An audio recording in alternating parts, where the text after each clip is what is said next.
Hey guys, welcome to part 2 of this big stone wall. This is day 2 and I'll show you a little intro of me on the way to work in a minute. But I'll come to you at the end because I've been a while since I recorded this and I'm just editing it over like a couple of weeks, so I thought I'd check in, let you guys know what you're up to, and I'll see you at the end of the video. Morning guys, day 2 on the wall, on the big stone castle battlements. We're just cruising to work now, probably halfway there. It is 8 minutes past 6, so really again, we're very far from the after 8 status anymore. But I am doing a lot of the loading out myself. You know what I mean? I'm having Brad point, I'm having him spread, I'm having him get gobbo. Basic labouring split down the middle. So if I don't carrier as well, I get through more, I get more done, and I'll be less tired. But we're coming towards winter, and and the smaller you are, the less wages you've got to make, and the less work you need, effectively, less days you need to make a wage. So I'll still earn really good for 3 days this week, but given I've been putting in some hours, so I put in about a 10-hour day yesterday, I'll put a 10-hour day in today, and then I'll put like an 8-hour day in on Friday. So yeah, I'll put a shift in, and I've spent time obviously hours previous trying to work. So in the earlier days, so like you say, I could have easily done 32 hours this week, but only been working 3 of them days. So, end of the day, you see at the end of this video what I get done. Still done a lot of fucking hours, really. You know what I mean? And just like to, initiate, sort of drive that on to, because I'm going on sites now. A lot of lads are in their early 20s, you know what I mean? They grew up they've learned bricklaying with fucking YouTube in the pocket. And I know when I came out my time, there was fucking nothing on YouTube, or nothing on fucking anything. There's you were going off what you got taught at college, or whatever bricklayer you stumbled upon working with as an apprentice. And some of them blokes that I learned with are fucking retired now. You know what I mean? A lot of them. Some of the first bricklayers I worked with are retired. So that just shows it's, So, if you got partway through this video, or begin this video, and you've seen that I wasn't using the head cam, I've now fashioned some M8 bolts with this M6 screw to fit on my head mount. So there will be head cam just later on in the video, so never fear. 4 M8 bolts worked, so yeah. This is dated anyway, it's shit, it dies within about half an hour of use, I'm going to get a better head cam soon, so yeah. So, got here about 6:45, it's about 7:15 now, and there's fucking 4 tubs under the silo, so I can't get one out yet. Might as well get this loaded and get Brad to do it, because he's pretty clued up when it comes to gobbo, so he knows it, so carry on setting this out. Back on the head cam, I suppose. 4 tubs at 7 o'clock. Gangs are working harder and harder, and our prices ain't going to go nowhere if everyone's putting in elite before 7 status. So yeah, right, let's go.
bits.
Right, I'll fucking go put one in now, mate. I'll put one in.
God, I'm fucking knackered. I've got a chocolate bar. Whisper. Yes, please. There's some in here. Which I'm lost. Oh, as if I've fucking found that fucking knackered cable still. I've got that out. Fucking, I've got knackered. Do you need a phone charger? Yeah, if you've got one, like. I could go get the one out of my car. Could you? I've got fucking. I found this. I swear I'd binned it, and it's still fucking. I've managed to still keep fucking using it. Where's this wristband out here?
Have you plugged it into the...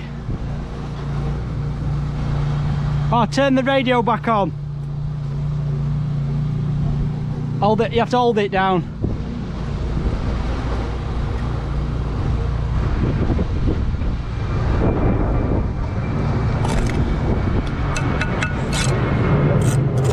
It'll just turn it send off every so often. But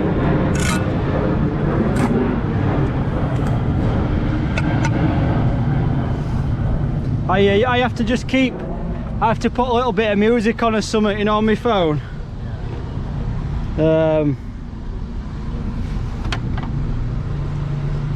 It's no biggie.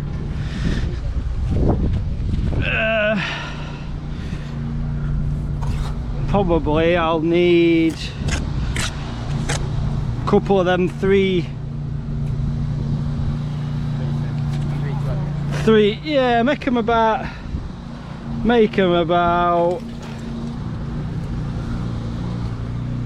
yeah, 320, 325.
So, welcome to another little bit of a voiceover part of the video here. I'm going to take you through how I build a corner on stone freehand. So, just with a level, hammer bolster, trowel on a level, note fancy here. This is sort of, once again I'll recap, this is 2 size 150mm gauged stone. So, I've got a profile up here on one end, you saw me set this up earlier. And a lot of the time, the key on stone, if anyone will tell you this, you get your cuts done beforehand, so it's memorising and knowing what cuts are best to put in. A lot of people use inches when you go onto stone. A lot of people say, oh, you want to put this inch piece or that inch piece in, but it all depends on what type of stone you're using. You know, a lot of people say you want 330s and this and that, which 330s are awesome if you have those pieces of stone on site, but with the sizes I'm using in this video, I'm using 440s and 370s, so you can see the difference there. You've got an 80mm difference in size, so you can easily you know, stagger your bond pretty well. You'd ideally want 340s and 440s to have that 100mm stagger, you know, from piece to piece, but that's why people like 330s so much. You know, the 330s and the 440 combination works really well. So as you can see here, I'm just obviously I've got my one side up. That's some of the clips you saw last clip.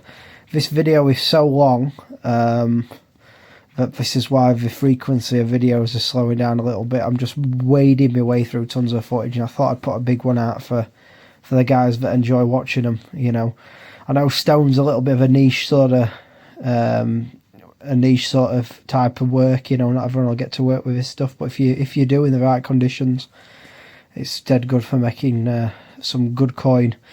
easy coin, and some and it's a nice change of pace from brick. I find a lot easier to make your money in when you've got everything set up. But it is hard graft, and this is what the video title will entail. You know, you can't get away from heavy lifting on the stone. You know what I mean? You got to be strong. You got to be strong to lay the stone. You know. So here's another prime example. I've got a little squint corner here, and I've already cut these. The contracting firm I'm subcontracting to already has a majority of these cut already, whereas you don't get that with a lot of subbies you work for. But on the stone, you know, you can craft them yourself pretty easy. You know, it took me about 5-10 minutes to cut these little cuts for this corner. So you can see when I'm laying the stone, you know, I'm just looking a lot of the time for a consistent bed. You know, obviously you can see I was marrying into this small little bit of wall that was already built, and I had to just go off the gauge of that.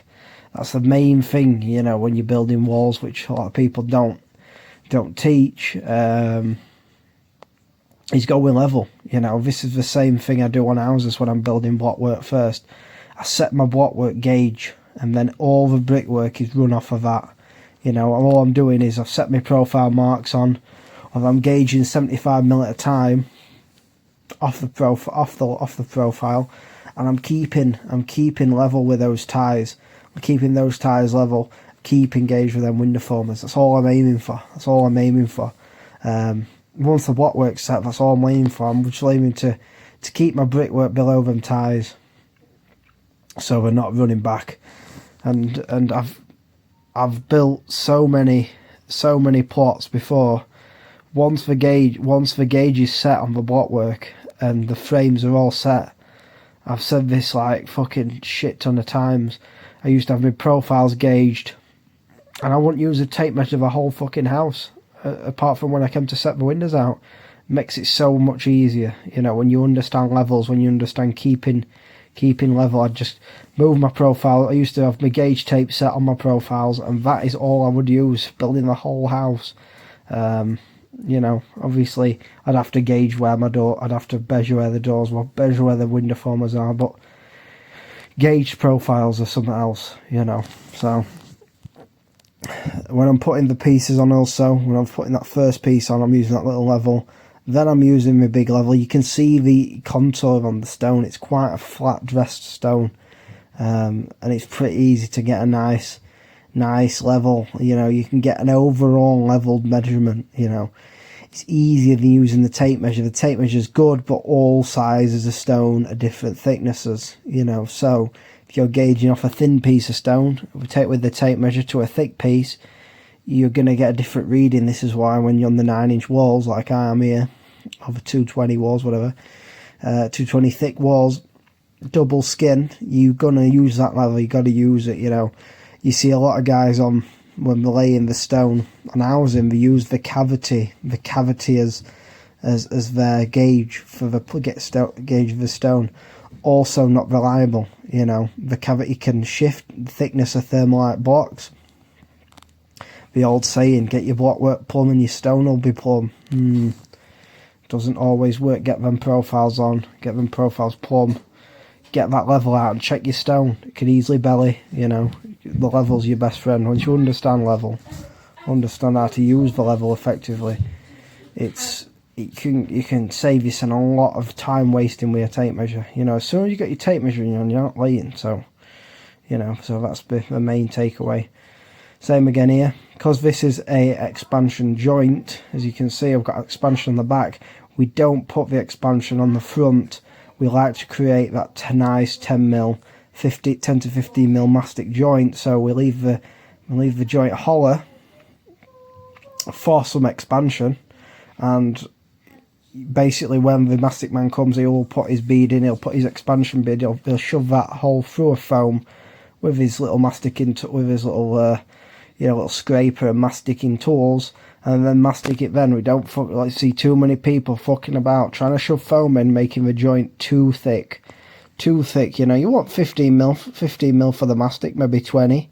But when you're trying to make that nice finish, don't faff about with that foam too much. You know, you see people do it all the time. You know, and do it afterwards. Even if you want to get afterwards, once you've fucking built it and it's gone off, fucking bring a little fucking scraper with a little pointing trowel, push that foam in afterwards. You know what I mean? Keep that void clear, but push it in afterwards. You know, especially on the walls. Ours is a different story, but on the walls, the main thing is the finish.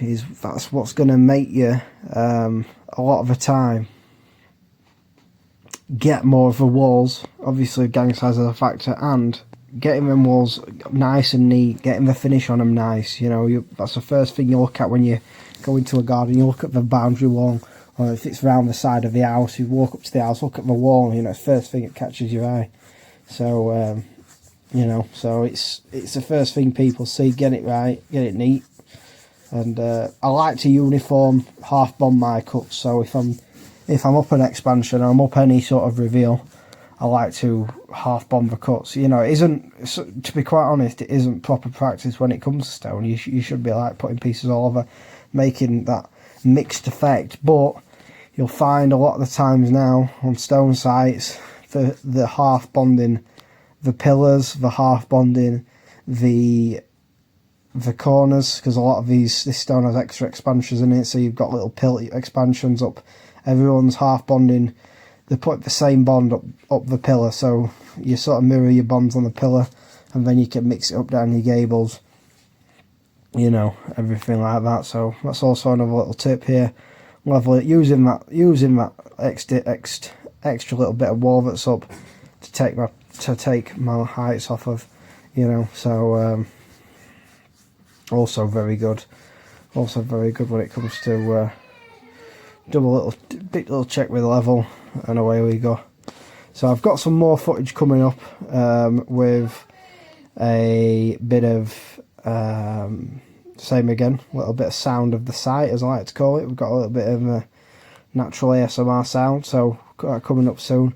Thought I'd check in with you guys for this little voice of just show you how I go about building with the level on the stone. It's real easy. A lot of people don't. They're a bit mystified because they've never done it. Do you know what I mean? I've seen all sorts of different profile systems for the stone, but you cannot beat knowing how to use the level. Knowing how to use the level properly is really effective, and it's very rare you see people doing this on the stone, banging that level up, checking that overall. You know, yes, it isn't the most accurate way, but it gets you somewhere within the nearest couple of mil. And on the stone, that is fucking good enough. Especially if you keep that overall measurement at the top. And all my walls always keep that nice 10mm between the skins. There's never any massive tulipping going on, because I'm checking everything with that level all the way along. I'm just checking that overall, not taking the same plumb point every time, just checking the overall, you know, and keeps it in check as well. So last piece here going on. And then this, on this type of mortar, will now go off nice and solid. I think I've said in the previous clips about the height you can take this in a day. All depends on the temperature of the mortar. This stuff on this side, this mortar, tarmac, real sticky chewing gummy, thick gobbo, really difficult to work with. Especially if you've got to get it stiff like I have, but it goes off dead solid. And can take some weight. You'll never have any bellying on the tarmac gobbo, just because it's so thick and viscous and very heavy. It's heavy gobbo. We've been working on some sites with tarmac, and we're down to straight to the 8-inch trowel. It's very difficult to work through. So the fact I'm using the 9.5 on this, the 9.5 Ragni on this stone, is more for just the coverage of the stone, because it was quite nice with a 150, but very heavy stuff, very heavy to work with, and I will find myself going back to the tile set of a 7.5, the 8.5, when it comes to the heavier gobbos. It does have weight to it. Same again here. I'm just trapping the line also. Very good to do. Very underutilised, I find now. The fixed bricks were pretty popular trend at one point. I know people are sort of questioning over the durability of them, which they're not the strongest pieces of kit, and they do need treating with care, and they can't be used on a lot of different types of gear, like the stone fits bricks not suitable. As much as I love chatting to Richard, and I think he's a good bloke, they're not always, the fits bricks aren't always applicative to every type of laying, so this is where the stone comes in, knowing how to tingle your line quite effectively with just what you've got on the scaffold. Manipulating the pin, that's another thing you've got to learn to do. I am interested to check out some of Richard Fitzbrick's box section though, to see if it is as strong as a lot of his, as they claim. I know I've seen, I think Derby Brickwork, they do exclusively short content with the signature "Hello you cunts" fucking intro to the videos and showing their profiles technique on. Same again, big volume gang, super gang, the atypical super gang. So, you know, Derby Brickwork, the super gang, you know, showing a lot of the fits profiles, but obviously there ain't always that application that can be used, and this is just showing you on this stone where the old hammer and nicker and a bit of box section, some F clamps can really shine. And you've seen in this clip how, in this video particular, I've got this section of wall up in without spoiling it, a day and a half, and there's more to come in the next part of this, in the next parts of this video. We've got a lot more footage coming up, because over the 3 or 4 days I was on this wall, probably I think I was out on it for over a week with a full length. I got a hell of a lot done, had some of my best earning times for the unique type of work I'm on. You know, I wasn't on straight brickwork runs. I wasn't I wasn't just running between profiles. I was doing a lot of freehand, and I've probably bested some of my all-time time per hours per you know, cash earned, basically. So for the hours I was working, for the most effective earning hours that I've had in a long time, and this is what I try and say to you guys all the time, is you want to stay fresh, you want to be effective with your time. That's what After Eight was sort of built on. It's not about what time you get there, it's not about how many hours you put in, it's how effective you are in that hours. And in this video, that really showed, this series of videos on the stone can really show you be effective with your time, really effective, and honing that sort of true sort of artisan bricklayer. You know, finding your own little niches of workways. You know, you sort of, it's not all about getting the volume of men on the line. It's not all about having the most amount of gear loaded out in front of the biggest setup or whatever. It's just about how an individual bricklayer can work his way around a bit of work and be really effective with his time, really get a lot done for minimal preparation. You know what I mean? I like to say anyone can do what I'm doing right now. It just takes enough time and just making them little small decisions throughout the day. I'm going to do it like this, I'm going to do this cut, I'm going to lay this piece, that really makes up to that. It really hones your skill and makes all the difference. And it's easy when it flows like this. So sort of, my eyes are going a bit blurry trying to focus in on this screen. Got that much. I've been editing this video for a good 3 or 4 days. 3 or 4 days straight, really. I started, probably, actually, this has been in the works over a week. We're about 11-12 days since the last video, so I'm working on these videos. You know, I'm not trying to pump them out for maximal content, maximal traction. You know, I'm just doing it for love at the moment. That's why I'm a little bit intermittent, you see. So we're going to go back to the raw footage now, and I think that someone turned the shower on at this point. It fucking rained on us, so right, I'll go back to the raw footage and I'll see you at the end of the video.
Right, love.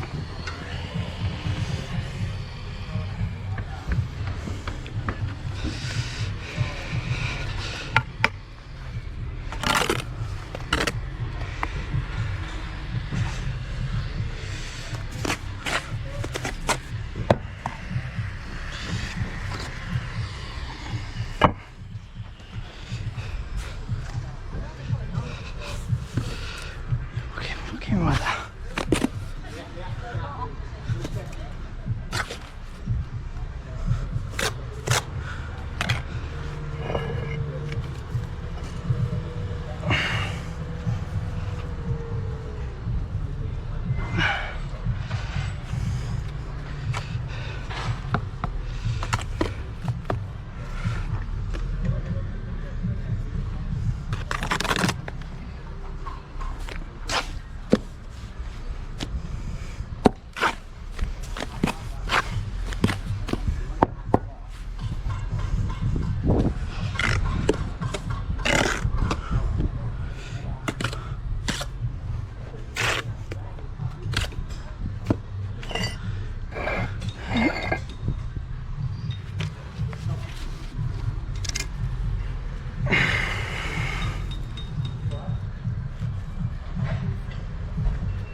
fuck off.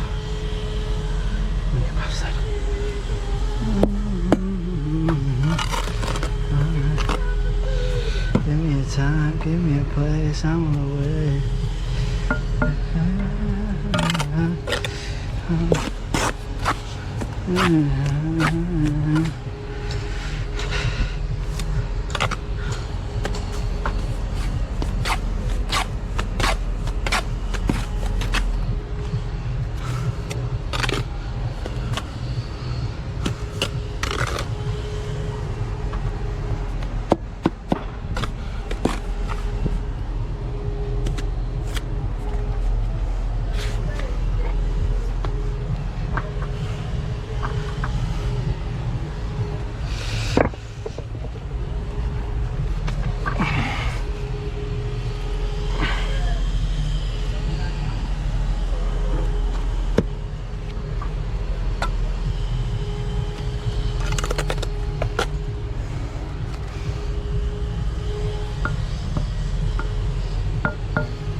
Time in your face, I'm away.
So, hope you enjoyed that video. That's the end of this part of the video. It's a little recap. It's day 2 on this big stone wall, and it's halfway through day 2, or a bit over halfway now. In the next instalment, I'll show you where we're up to on day 2, show you the progress, and there's more headcam footage in the next video also, which will round off day 2. and maybe round off day 3 also, and you'll see what we get done in 3 days in the next instalment. So stay tuned for that. That'll be coming out in the next week or so. I know it's almost taking me 2 weeks to get videos out, but I've just had a lot going on. I had my back go a couple of weeks ago. I've had, since this recording, I've had like heat rash twice. I've had it really bad for over 2 weeks, and now it's coming back. We're trying to come back about a month or so later. So for a lot, your body goes through a lot in summer with all these long hours, hard graft. Your body gets put under a lot of strain. So respect it. Take time when you can, when this cold weather's coming in the winter months. Don't sweat losing a bit of time with frost. You've got to let yourself recover, and there's always more summers to work. So right, hope you enjoyed. If you did enjoy, please let us know your favourite parts of the video, and leave us a comment and subscribe for more long form bricklaying videos, down to earth, normal style as I do day to day. No fancy, no raffles, no fucking. It's only £1 a ticket here. It's straight up to the point. So hope you enjoyed, and I'll see you in the next video.